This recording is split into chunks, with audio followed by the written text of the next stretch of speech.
La récompense que la nature assigne à une bonne conduite face à l'infortune est ainsi exactement proportionnée au degré de cette bonne conduite. La seule compensation qu'il était possible à la nature d'accorder pour l'amertume de la douleur et de la détresse est ainsi également exactement proportionnée au degré de cette douleur et de cette détresse, pour des degrés égaux de bonne conduite.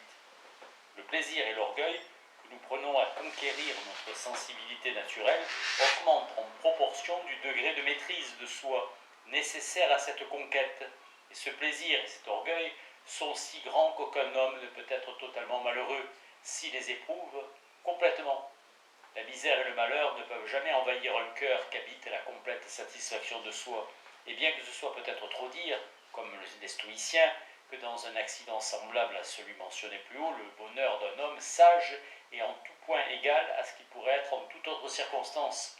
Cependant, on doit au moins reconnaître que jouir complètement de l'approbation de soi, bien que cela ne suffise pas à éteindre totalement le sens qu'un homme sage a de ses souffrances, doit certainement beaucoup l'atténuer. Dans de tels paroxysmes de détresse, si je peux les appeler ainsi, l'homme le plus sage et le plus ferme est obligé, j'imagine, pour préserver son équanimité, de faire un effort considérable et même douloureux.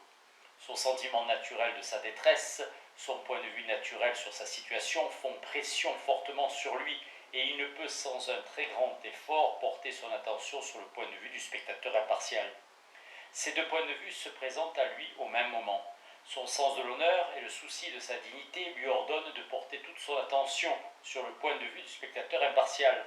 Ses sentiments naturels, sans éducation ni discipline, le mènent sans cesse vers son point de vue naturel. Dans ce cas, il ne s'identifie pas parfaitement avec l'homme idéal au-dedans du cœur. Il ne devient pas lui-même le spectateur impartial de sa propre conduite. Les points de vue de ces deux personnages existent séparément et distinctement l'un de l'autre dans son esprit, chacun d'eux lui ordonnant un comportement différent. Lorsqu'il adopte le point de vue que l'honneur et la dignité lui désignent, la nature ne le laisse certes pas sans récompense. Il jouit d'une complète approbation de soi et de l'applaudissement de tout spectateur impartial et droit. Cependant, de par les lois inaltérables de la nature, il souffre encore, et la récompense que la nature lui accorde, quoique très considérable, n'est pas complètement suffisante pour compenser les souffrances que ces lois lui infligent. Il ne serait d'ailleurs pas approprié qu'il en fût autrement. Si la récompense compensait complètement les souffrances, l'homme pourrait, par intérêt personnel, n'avoir aucun motif d'éviter un accident qui diminuerait nécessairement son utilité pour lui-même et pour la société. La nature, par un soin parental pour l'individu et pour la société, a voulu que l'homme fût soucieux d'éviter ces accidents. Il souffre donc, et même si dans le paroxysme il conserve non seulement la virilité de ses traits, mais encore la pondération et la modération de son jugement, cela exige de lui les plus grands et les plus puissants efforts. La constitution de la nature humaine est toutefois telle que la souffrance ne peut pas être permanente, et si l'homme survit au paroxysme, il en vient bientôt sans aucun effort à jouir de sa tranquillité ordinaire. Un homme avec une jambe de bois souffre sans aucun doute d'une très considérable incommodité et prévoit qu'il devra en souffrir tout le reste de sa vie. Cependant, il en vient rapidement à la considérer exactement comme le ferait tout spectateur impartial, c'est-à-dire comme une incommodité qui ne l'empêche pas de jouir de tous les plaisirs ordinaires de la solitude et de la société. Il s'identifie bientôt avec l'homme idéal au-dedans du cœur. Il devient bientôt le spectateur impartial de sa propre situation. Il ne sanglote plus, ne se lamente plus, ne s'en plaint plus comme peut parfois le faire au début un homme faible. Le point de vue du spectateur impartial lui devient si parfaitement habituel que sans effort et sans peine, il ne pense jamais à considérer son infortune d'un autre point de vue. La certitude infaillible que tous les hommes, tôt ou tard, s'accommodent d'une situation devenue permanente, quelle qu'elle soit, peut peut-être nous amener à penser que les stoïciens étaient pour le moins très près d'avoir raison sur ce sujet. Entre une situation permanente et une autre, il n'y a pas de différence essentielle en ce qui concerne le bonheur réel. Ou, s'il y a quelque différence, elle est tout juste suffisante pour faire de certaines situations les objets d'un simple choix ou d'une préférence, jamais d'un désir ardent ou inquiet, et pour faire d'autres situations les objets d'un simple rejet, comme ce qu'il convient d'écarter ou d'éviter, jamais d'une aversion ardente ou inquiète.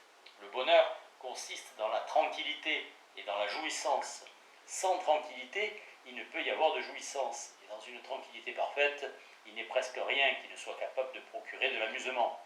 Or, dans toute situation permanente, lorsqu'il n'y a aucune attente de changement, l'esprit de tout homme retourne plus ou moins vite à son état naturel et habituel de tranquillité. Au sein de la prospérité, après un certain temps, il retombe dans cet état, confronté à l'adversité. Après un certain temps, il s'y élève. Dans le confinement et la solitude de la Bastille, après un certain temps, le comte de Lauzun, homme frivole et à la mode, retrouva suffisamment de tranquillité pour être capable de s'amuser à nourrir une araignée. Un esprit mieux pourvu aurait peut-être retrouvé sa tranquillité plus rapidement et aurait plus vite découvert un bien meilleur amusement dans ses propres pensées. La grande source de la misère et des désordres de la vie humaine semble naître d'une surestimation de la différence entre telle situation permanente et telle autre. L'avarice surestime la différence entre la pauvreté et la richesse. L'ambition, celle entre la vie privée et la vie publique. La vaine gloire, celle entre l'obscurité et une réputation éclatante. La personne qui se trouve sous l'influence de quelqu'une de ces passions extravagantes n'est pas seulement malheureuse de sa situation présente, mais est aussi souvent disposée à troubler la paix de la société afin d'obtenir ce qu'elle admire de façon si fantasque. La moindre observation pourrait pourtant la convaincre que dans toutes les situations ordinaires de la vie humaine, un esprit bien disposé peut être également calme, également gai et également satisfait. Certaines de ces situations peuvent sans doute mériter d'être préférées aux autres, mais aucune ne peut mériter qu'on les recherche avec cette ardeur passionnée qui nous conduit à violer les règles de la prudence, de la justice, ou encore à compromettre notre tranquillité d'esprit à venir, que ce soit par la honte du souvenir de notre folie ou par le remords de l'horreur de notre injustice.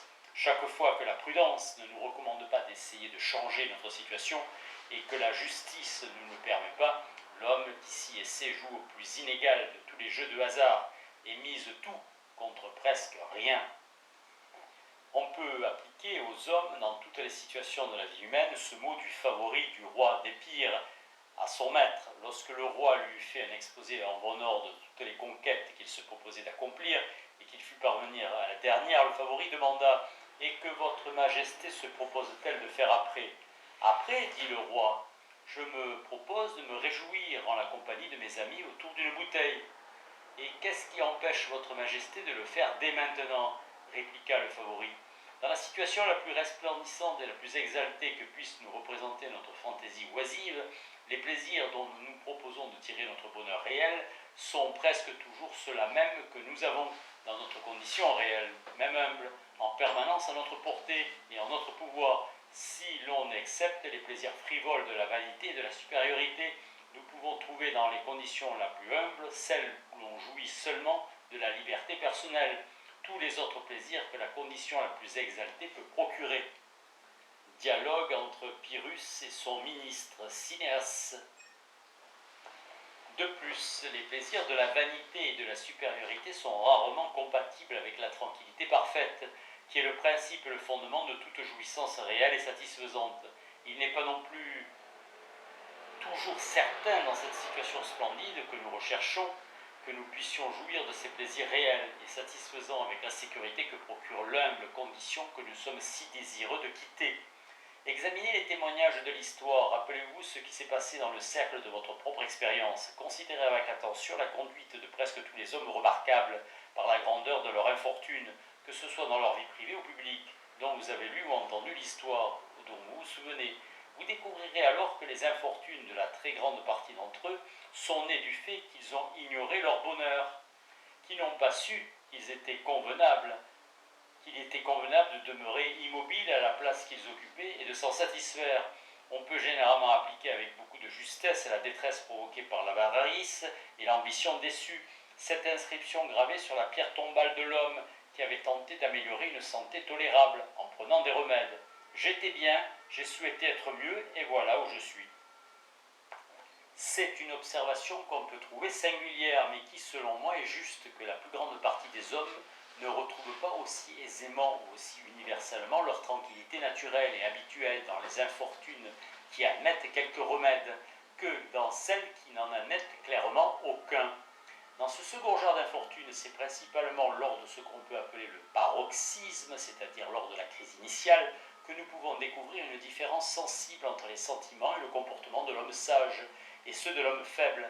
À la fin, le temps, ce grand consolateur universel, porte graduellement l'homme faible à ce même degré de tranquillité que le souci de sa dignité et de sa virilité apprend à l'homme sage à adopter dès le début. L'exemple de l'homme à la jambe de bois en est un exemple évident. Dans les infortunes irréparables occasionnées par la mort d'enfants, d'amis ou de parents, même un homme sage peut pour quelque temps se laisser à un degré modéré de chagrin. Souvent une femme affectueuse mais faible perd presque parfaitement ses esprits en de telles occasions. Pourtant, le temps ne manque jamais tôt ou tard de porter la femme la plus faible au même degré de tranquillité que l'homme le plus fort. De toutes les calamités irréparables qui l'affectent immédiatement et directement, un homme sage s'efforce dès le début d'anticiper et de jouir à l'avance de cette tranquillité qu'il prévoit que les quelques mois ou les quelques années à venir finiront par lui rendre. Dans les infortunes pour lesquelles la nature des choses admet ou paraît admettre un remède, mais dans lesquelles les moyens d'appliquer ce remède sont hors d'atteinte de la personne qui souffre, ces vaines et infructueuses tentatives pour revenir à sa situation passée, son angoisse permanente quant à leur succès, ses déceptions répétées lors de leur échec, sont ce qui l'empêche principalement de retrouver sa tranquillité naturelle. Tout cela rend fréquemment misérable pendant sa vie entière un homme qu'une infortune plus grande, mais qui n'admettrait clairement aucun remède, n'aurait pas troublé plus de 15 jours, en tombant de la faveur royale dans la disgrâce, du pouvoir dans l'insignifiance, de la richesse dans la pauvreté, de la liberté dans la réclusion, de la santé solide dans la maladie languissante, chronique et peut-être incurable. L'homme qui se débat le moins, qui accepte le plus aisément et le plus facilement le sort qui lui est échu, retrouve très vite sa tranquillité habituelle et naturelle, et il examine les circonstances les plus désagréables de sa situation présente, du même point de vue, ou peut-être même d'un point de vue bien moins défavorable que celui que le spectateur le plus indifférent serait susceptible d'avoir sur elle. Des factions, des intrigues et des cabales troublent le calme de l'homme d'état infortuné. Des projets extravagants, des visions de mines d'or dérangent le repos du financier ruiné. Le prisonnier qui sans cesse fait des plans pour s'évader ne peut jouir de la sécurité insouciante que même une prison peut lui procurer. Les médicaments du médecin sont souvent le plus grand tourment du malade incurable. Le moine qui, pour consoler Jeanne de Castille de la mort de son mari Philippe, lui parla d'un roi rendu à la vie par les prières de sa reine affligée 14 ans après son décès, avait peu de chance de ramener par cette fable le calme dans l'esprit égaré de cette malheureuse princesse. Elle s'efforça de répéter la même expérience dans l'espoir d'une même réussite. Elle se posa longtemps aux funérailles de son mari, puis retira son corps du tombeau peu après, le veilla elle-même presque constamment et attendit, avec toute l'angoisse impatiente, une espérance frénétique, l'heureux moment où les vœux seraient exaucés par la résurrection de son Philippe adoré. Notre sensibilité envers les sentiments des autres, loin d'être incompatible avec la virilité de la maîtrise de soi, est le principe même sur lequel cette virilité est fondée. C'est le même principe ou instinct qui, dans l'infortune de notre prochain, nous pousse à compatir avec son chagrin, et qui, dans notre infortune, nous pousse à restreindre les lamentations abjectes et misérables de notre chagrin. C'est le même principe ou instinct qui, dans la prospérité et le succès de notre prochain, nous pousse à nous réjouir de sa joie, et qui, dans notre prospérité et notre succès, nous pousse à restreindre la légèreté et la tempérance de notre joie. Dans les deux cas, la convenance de nos propres sentiments semble être exactement en proportion de la vivacité et de la force avec laquelle nous entrons dans et nous concevons les sentiments de notre prochain. L'homme possédant la vertu la plus parfaite, l'homme que par nature nous aimons et révérons le plus, est celui qui unit la plus parfaite maîtrise de ses propres sentiments originels et égoïstes, avec la sensibilité la plus exquise à la fois envers les sentiments originels et envers les sentiments sympathiques des autres. L'homme qui a toutes les vertus douces, aimables et tendres, unit les grandes vertus redoutables et respectables, doit sûrement être l'objet naturel et convenable de notre amour et de notre admiration les plus forts. La personne qui est par nature la plus apte à acquérir les premières de ces vertus est également la plus apte à acquérir les secondes. L'homme qui partage le plus les joies et les chagrins des autres est le plus apte à acquérir la maîtrise la plus complète de ses joies et de ses chagrins. L'homme doté de l'humanité la plus exquise est naturellement le plus capable d'acquérir le plus haut degré de maîtrise de soi. Il se peut cependant qu'il ne l'ait pas toujours acquis. C'est même ce qui arrive très fréquemment. Il se peut qu'il ait trop vécu dans le bien-être et la tranquillité, qu'il n'ait jamais été exposé à la violence des factions ou aux difficultés ou au hasard de la guerre, qu'il n'ait jamais connu l'insolence de ses supérieurs, l'envie malveillante de ses égaux ou la malhonnêteté de ses inférieurs. Quand, parvenu à un âge avancé, quelques revers accidentels de fortune l'exposent à tous ces maux. Ils produisent tous ensemble sur lui une impression trop forte. Cet homme avait une disposition qui le rendait apte à acquérir la maîtrise de soi la plus parfaite, mais il n'a jamais eu l'occasion de le faire. L'exercice et la pratique lui ont manqué, sans lesquels aucune habitude ne peut passablement s'établir. Les difficultés, les dangers, les préjudices, les infortunes sont les seuls maîtres sur lesquels nous pouvons apprendre l'exercice de cette vertu, mais ce sont des maîtres dont personne ne recherche volontairement les leçons. Les situations dans lesquelles la tendre vertu d'humanité peut être cultivée le plus heureusement ne sont en rien celles qui sont les plus propres à former l'austère vertu de maîtrise de soi. Un homme dans le bien-être peut être plus attentif à la détresse des autres. Un homme confronté à des difficultés est plus immédiatement porté à faire attention et à maîtriser ses propres sentiments. C'est au doux soleil d'une tranquillité que rien ne vient troubler dans la calme retraite d'un loisir philosophique, que rien ne dissipe, que la tendre vertu d'humanité est la plus florissante, capable du plus grand progrès. Mais dans de telles situations, les plus grands et les plus nobles efforts de maîtrise de soi ont peu l'occasion de s'exercer. C'est sous le ciel orageux et turbulent des guerres et des factions, du tumulte et du désordre public, que la sévérité vigoureuse de la maîtrise de soi prospère le plus et qu'elle peut être cultivée avec plus de succès. Mais dans de telles situations, les plus fortes suggestions de l'humanité doivent fréquemment être étouffées ou négligées, et chacun de ces manquements doit nécessairement affaiblir le principe d'humanité. De même que le devoir d'un soldat est fréquemment de ne pas demander quartier, son devoir peut être parfois de ne pas faire quartier. Et l'humanité de l'homme qui plusieurs fois s'est trouvé dans la nécessité de se soumettre à ce devoir désagréable peut rarement manquer de souffrir une dimension considérable. Pour son propre bien-être, cet homme n'est que trop enclin à apprendre à considérer avec légèreté les infortunes qu'il lui est souvent nécessaire d'occasionner.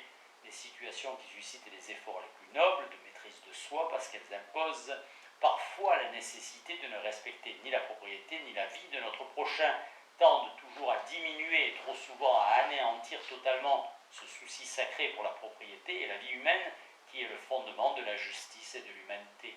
Voici la raison pour laquelle nous trouvons si fréquemment dans le monde des hommes dotés d'une grande humanité qui ont peu de maîtrise de soi, qui sont indolents, irrésolus et facilement détournés des entreprises les plus honorables par la difficulté ou le danger, ou au contraire des hommes dotés de la maîtrise de soi la plus parfaite, qu'aucune difficulté ne peut décourager, que nul danger n'épouvante, qui sont toujours prêts aux entreprises les plus téméraires et les plus désespérées, mais qui semblent en même temps s'être endurcis contre tout sens de la justice ou de l'humanité.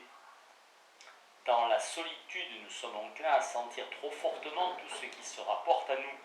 Nous sommes enclins à surestimer les bons offices dont nous avons pu être l'auteur et les préjudices dont nous avons pu être la victime. Nous sommes enclins à être trop transportés par notre bonne fortune et trop abattus par notre mauvaise fortune. La conversation d'un ami nous ramène à un tempérament meilleur, et celle d'un étranger à un tempérament meilleur encore. L'homme au-dedans du cœur, le spectateur abstrait et idéal de nos sentiments et de notre conduite, demande souvent à être éveillé et amené à son devoir par la présence d'un spectateur réel. Et c'est toujours du spectateur de qui nous pouvons attendre le moins de sympathie et d'indulgence que nous sommes susceptibles d'apprendre la leçon de maîtrise de soi la plus complète. Êtes-vous dans l'adversité? Ne vous lamentez pas dans les ténèbres de la solitude. Ne réglez pas votre chagrin d'après la sympathie indulgente de vos amis intimes. Retournez dès que possible à la lumière crue du monde et de la société. Vivez avec des étrangers, avec ceux qui ne savent rien de votre infortune ou n'y prêtent aucune attention. N'évitez pas même la compagnie de vos ennemis. Donnez-vous plutôt le plaisir de mortifier leur joie malveillante en leur faisant sentir combien peu vous êtes affecté, combien vous êtes au-dessus de votre malheur.